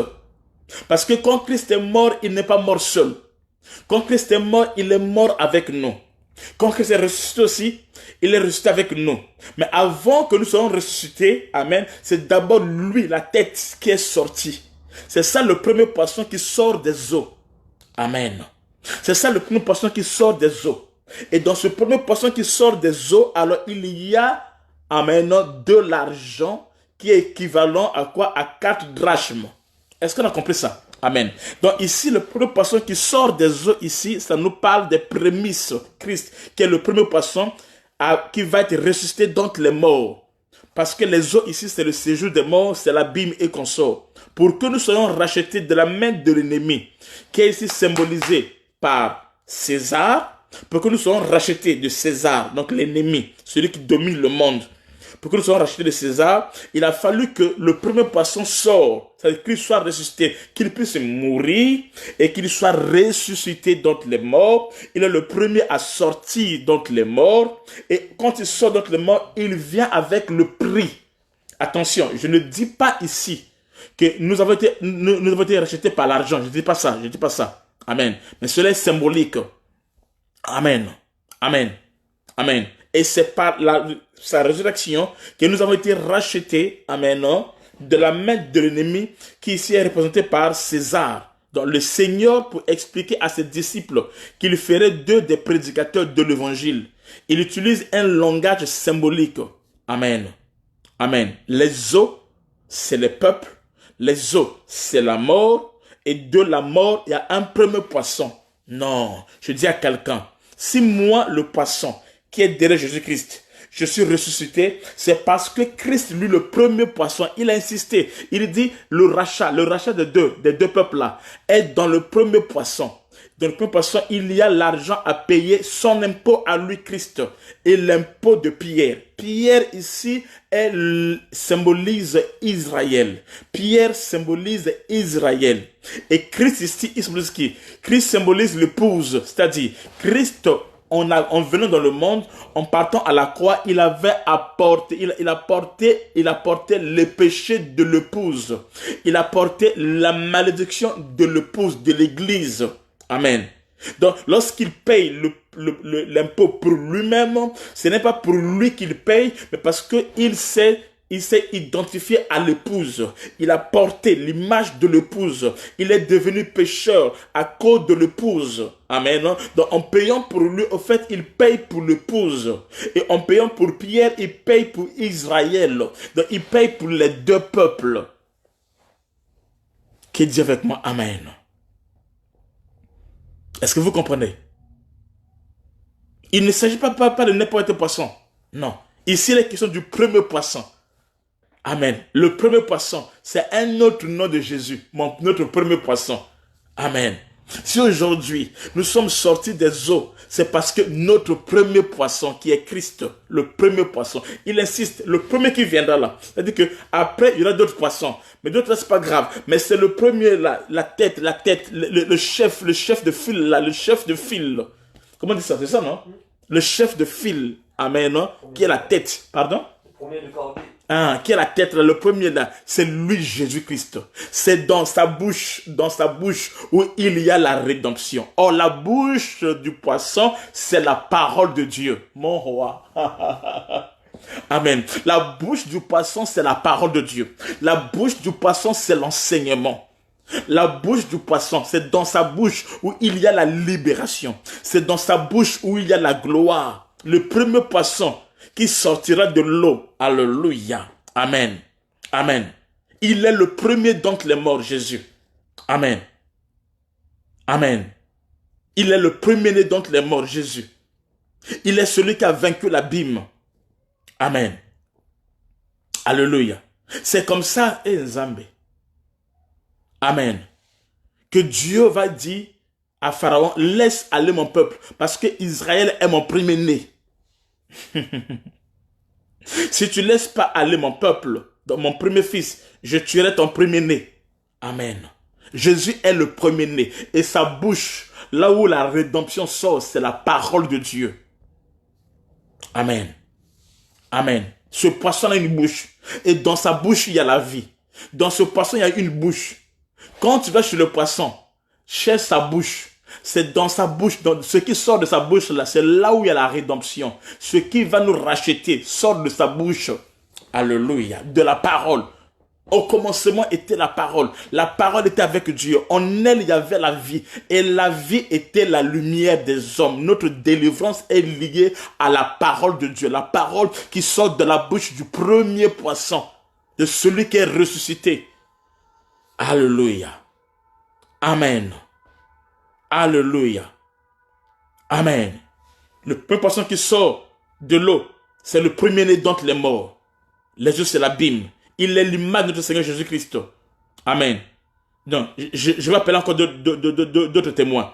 Si nous prenons un Romains 8, 29, on dit, car ceux qui l'ont connu d'avance, il les a aussi prédestinés à être semblables à l'image de son Fils, afin que son Fils soit le premier-né entre plusieurs frères.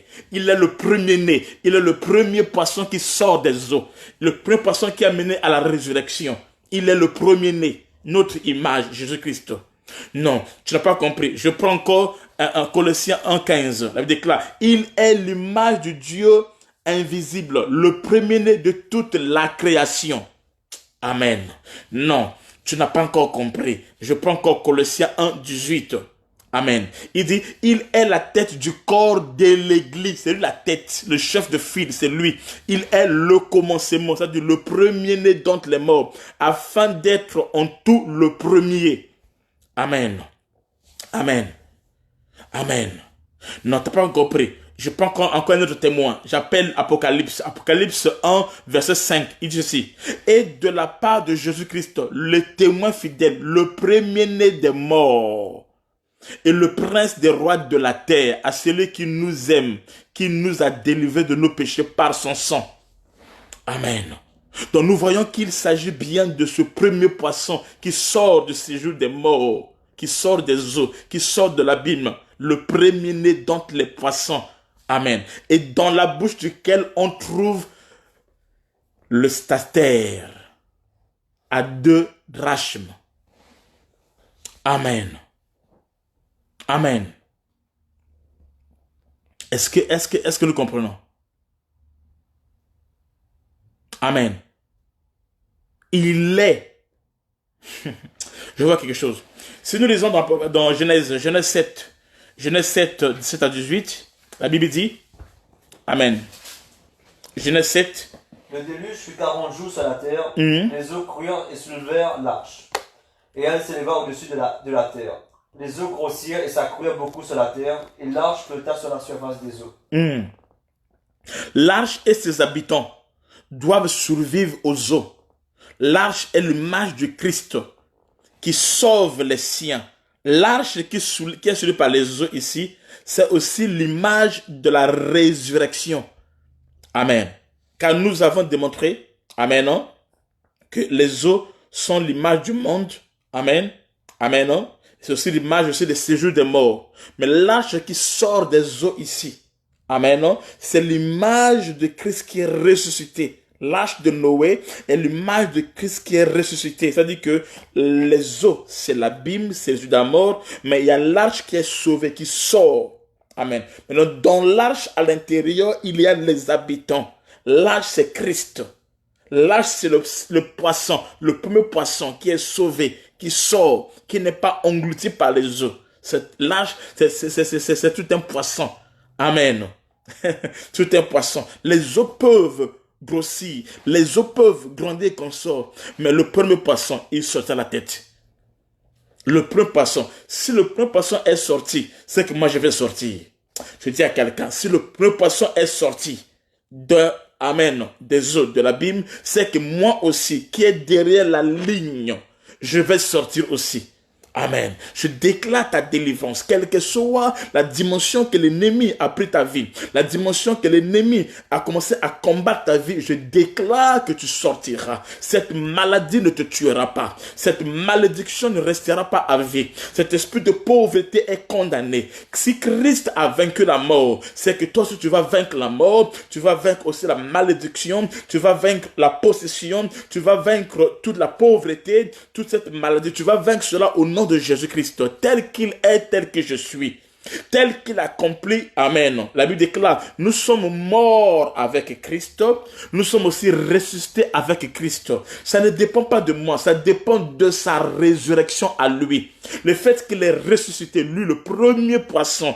Amen. Nous aussi, la population des poissons, nous sortirons aussi. Amen. Amen. Afin que la gloire de Dieu puisse se manifester. Alléluia. Et que Dieu soit témoigné. Tous ceux qui étaient dans l'arche ne sont pas morts. Amen. Nous sommes dans le ventre du poisson. Nous sommes protégés dans le poisson. De la même manière que le poisson qui a pris Jonas, l'a mené à la destination. J'ai dit, ce premier poisson va sortir et va nous amener à la destination.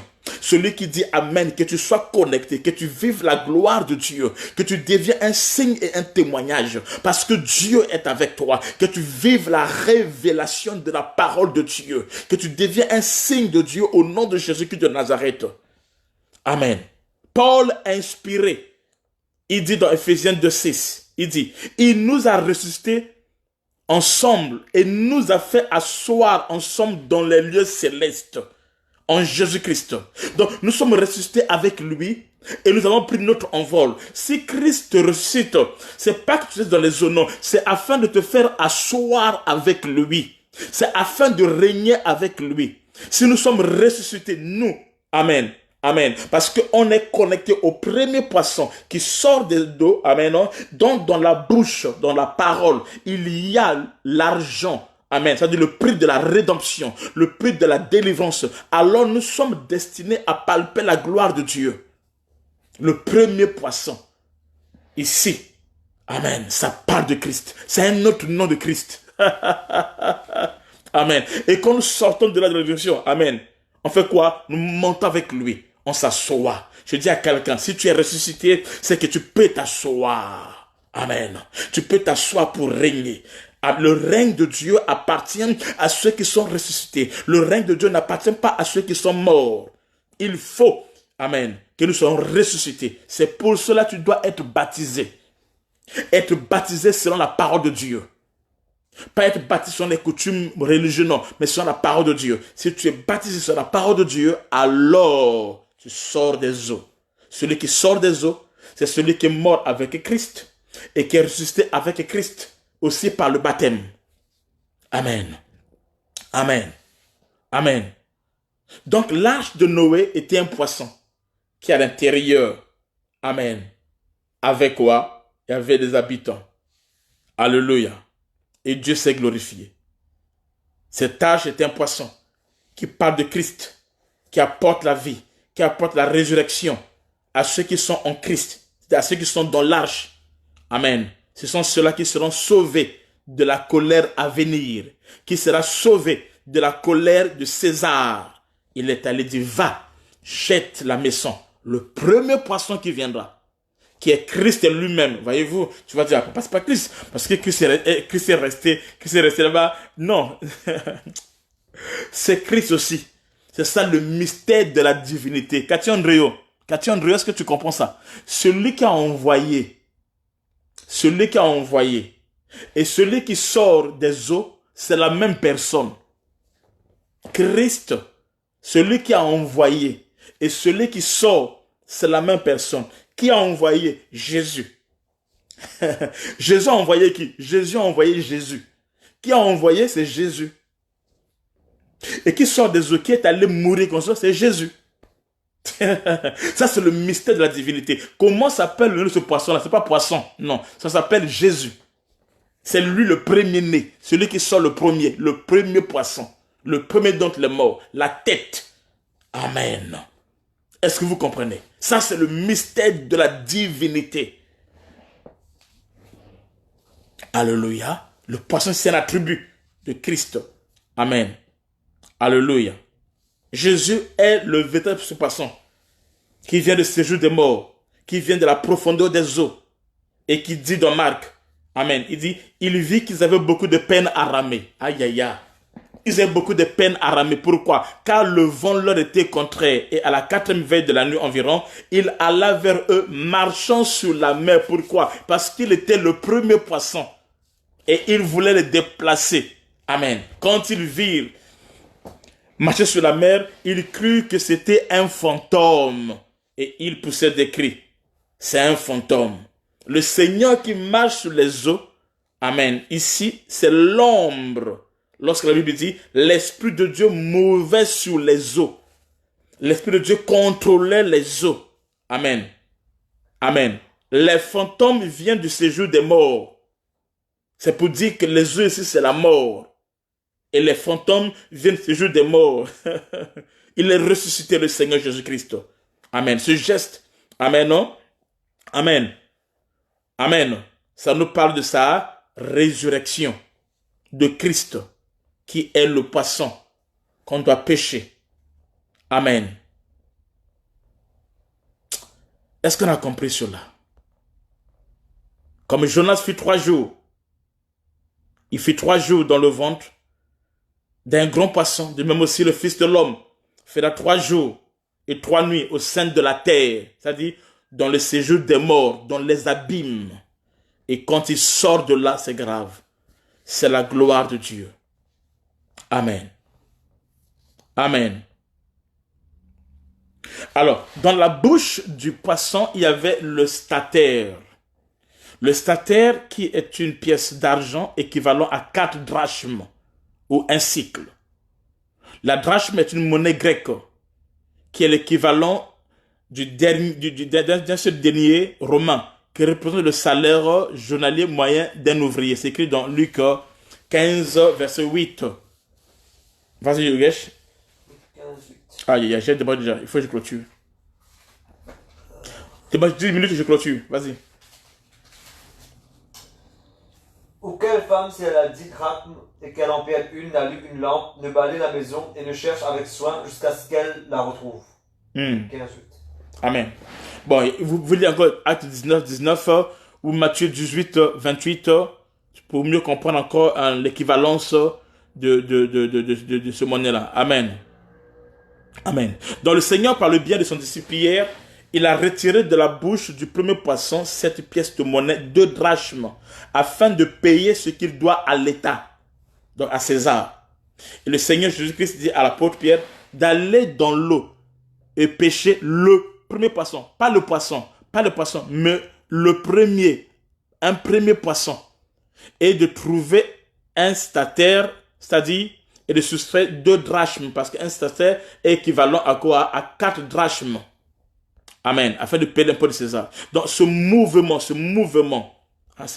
qui est fait là, est lié à un trait au salut d'Israël. Il doit payer pour l'épouse, donc lui-même Jésus-Christ, parce qu'il porte les péchés de l'épouse. Quand il doit payer le prix, il s'identifie à l'épouse. Il porte les péchés de l'épouse, il paye pour lui. C'est pas lui Jésus, non, c'est lui parce qu'il devient à l'image de l'épouse. Il a porté ses péchés, ses condamnations, sa malédiction. Il faut qu'elle soit rachetée. C'est pour cela que Jésus-Christ paye pour lui-même, donc l'épouse. Et ensuite, il paye pour Pierre qui est l'image d'Israël. Amen. Les 2 peuples d'Abraham que Christ est venu sauver. Il est question de Jésus dans la Bible. Il est question de Jésus dans la Bible. Pas d'autre chose, de Jésus dans la Bible. Ce sont des mouvements prophétiques. Amen. Donc ça nous parle sur le rachat de deux peuples. Amen. Rachat de deux peuples. La bouche du poisson. J'ai dit ici, le statère qui sort de la bouche du poisson parle de la parole de Dieu, qui sort de la bouche de Dieu pour nous racheter de la servitude de l'ennemi. Amen. Ce qui sort de la bouche du poisson, c'est la parole de Dieu. Amen. Amen. Amen. Dans la Bible, la parole, la bouche est l'image de la parole de Dieu dans la Bible. La bouche dans la Bible, c'est l'image de la parole de Dieu. On va lire ça. On va lire ça. Job 22, 22. Job 22, verset 22. La bouche ici, ça nous parle de la parole. Ça nous parle de l'enseignement. Ça nous parle des instructions. Vas-y. Reçois de sa bouche l'instruction. Reçois de sa bouche quoi? Pas l'argent, l'instruction. Et mets dans ton cœur ses paroles. Et mets dans ton cœur ses paroles. Donc la bouche c'est quoi? C'est l'instruction, c'est l'enseignement. C'est la parole de Dieu. Amen. Et dans cette parole-là, il y a toutes choses. Tout a été créé par la parole. Amen. Il n'y a rien de ce qui existe qui a été créé sans la parole. Prenons encore Job 32, verset 12. Job 32, verset 12. Je vous ai donné toute mon attention, et voici aucun de vous ne l'a convaincu, aucun n'a refuté ses paroles. Non, Job 32, 12. Je vous ai donné toute mon attention. Regarde, on dit, je n'ai pas abandonné les commandements de ses lèvres. J'ai fait plier ma volonté aux paroles de sa bouche. Non, c'est pas 32. Regarde en Job 32, 11 ou 13. Peut-être j'ai fait une erreur aussi. Non. Bon, c'est pas grave. Amen. Amen. On peut lire aussi Psaume 37, 30. Psaume 37, verset 30. Psaume 37, verset 30. La bouche du juste annonce la bouche du juste annonce quoi? La sagesse. Et sa langue proclame la justice. Et sa langue proclame quoi? La justice. Voyez-vous, dans la bouche là, il y a, c'est pas une histoire d'argent d'abord, non. L'argent, c'est un langage. Est-ce que vous comprenez? Amen. Donc ces versets-là, tous ces versets que nous avons lus, nous amènent à comprendre maintenant que le statère dans la bouche du poisson pour payer l'impôt, amen, de Jésus de Pierre, n'est rien d'autre que la parole de Dieu qui sort de la bouche de Christ, le premier poisson. Amen. Qui nous délivre de la main de César. Quand tu écoutes cette parole qui sort de la bouche de Christ, qui est le premier poisson, amen, non, ça te délivre du Dieu de ce siècle présent. Ça te délivre du Dieu de ce siècle présent. Si quelqu'un est encore sous l'onction de ce siècle présent, emporté dans les bars, dans les boîtes, dans toutes ces choses-là, c'est qu'il n'a pas encore entendu la parole qui sort de sa bouche. Amen. Tu as entendu des hommes peut-être, mais pas la parole qui sort de la bouche de Dieu. Mais le jour où tu auras la parole de la bouche de Dieu, ça va te délivrer, te sanctifier. Tu auras la haine, amen, du péché, le dégoût du péché. Pourquoi? Parce que tu vas vivre la rédemption, le rachat. Amen. Et tu deviendras un signe et un témoignage. Le Seigneur a payé le prix. Amen. Il a payé le prix. Il a payé. Il a payé pour que nous soyons rachetés. Il a payé le prix pour notre délivrance. En faisant quoi? En s'identifiant à nous. Quand il paye pour lui-même, en fait, il paye pour nous. Ici, l'autorité de l'État est l'ombre de l'ennemi. Donc, César. César, c'est l'ombre de l'ennemi. César, c'est l'image du diable qui nous avait retenus captifs. Donc, le diable nous avait retenus captifs. C'est ça, César, qui domine sur l'homme. Il a été captif. Maintenant, qu'est-ce que Christ fait? Et le Seigneur a payé le prix de notre délivrance en s'identifiant à nous, en se faisant lui-même aussi péché, pour que nous soyons sauvés de l'esclave du péché, de la mort et du diable, pour nous racheter les deux peuples, c'est-à-dire Israël et les nations. Amen. Est-ce que nous comprenons? Amen. Je vais m'arrêter par là. Le Seigneur demande que l'on paye pour lui et pour Pierre. Amen. Qu'on paye pour lui et pour Pierre. Mais lorsqu'on paye pour lui et pour Pierre, c'est un seul monnaie. Mais ce seul monnaie-là est l'équivalent de 4 drachmes. Ça, c'est notre mystère. Donc, au temps normal, on payait chacun 2 drachmes. Mais lorsqu'on prend le stastère ici, c'est un seul monnaie. Mais ce seul monnaie-là répond à 4 drachmes. Aïe, aïe, aïe, aïe. Donc, ils n'ont pas payé ça séparément. Non, c'est un seul monnaie qui paye et pour Pierre et pour Jésus, donc pour l'épouse. Est-ce que vous comprenez? C'est un seul monnaie qui paye pour les deux. Est-ce que je peux expliquer ça?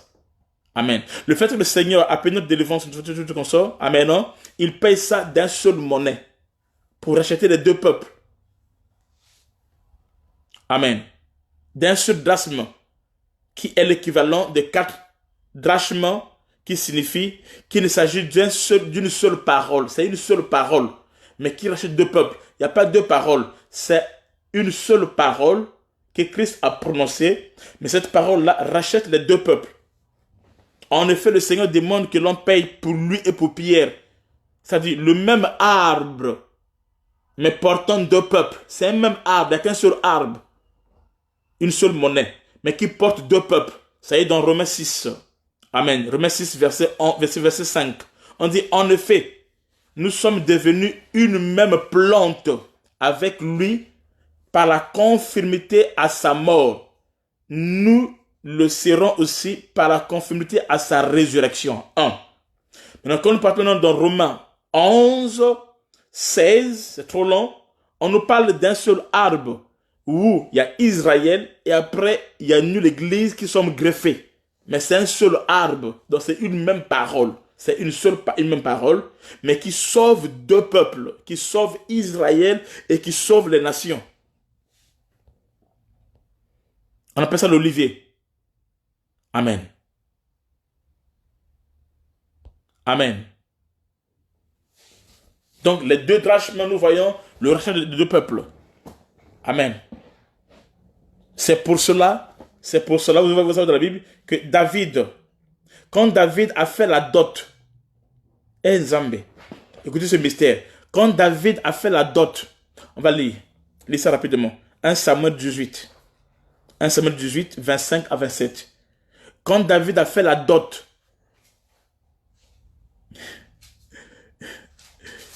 qui a déjà lu ça?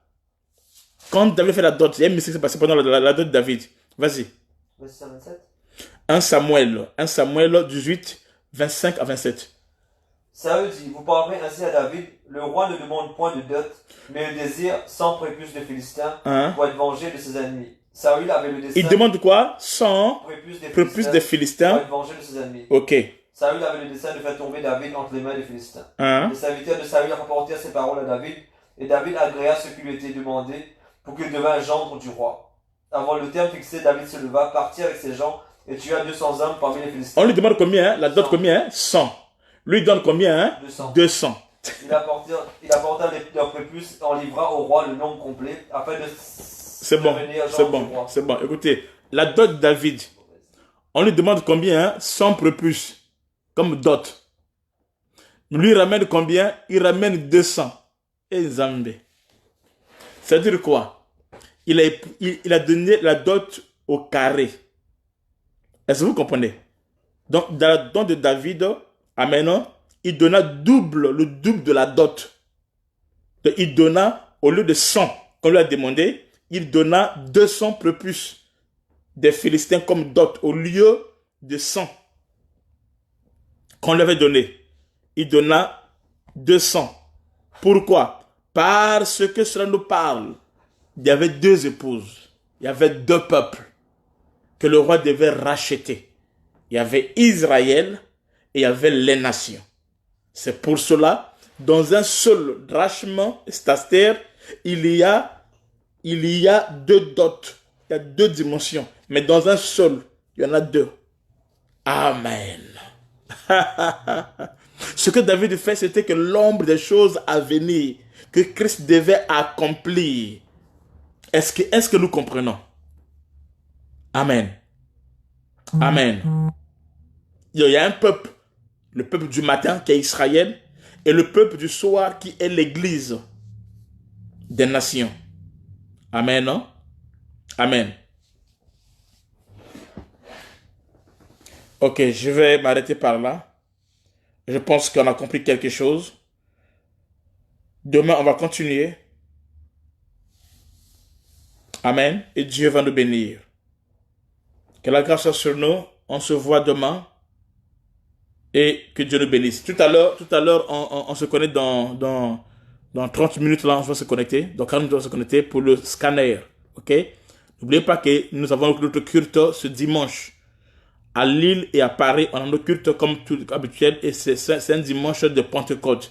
Donc, tu es condamné à être là. Tu es obligé d'être là, s'il te plaît. Que personne ne manque. Et ceux qui sont à Lille comme à Sarcelles, écrivez à tout le monde, dites-les d'être là. L'apôtre sera là. Nous allons parler sur les mystères de la Pentecôte.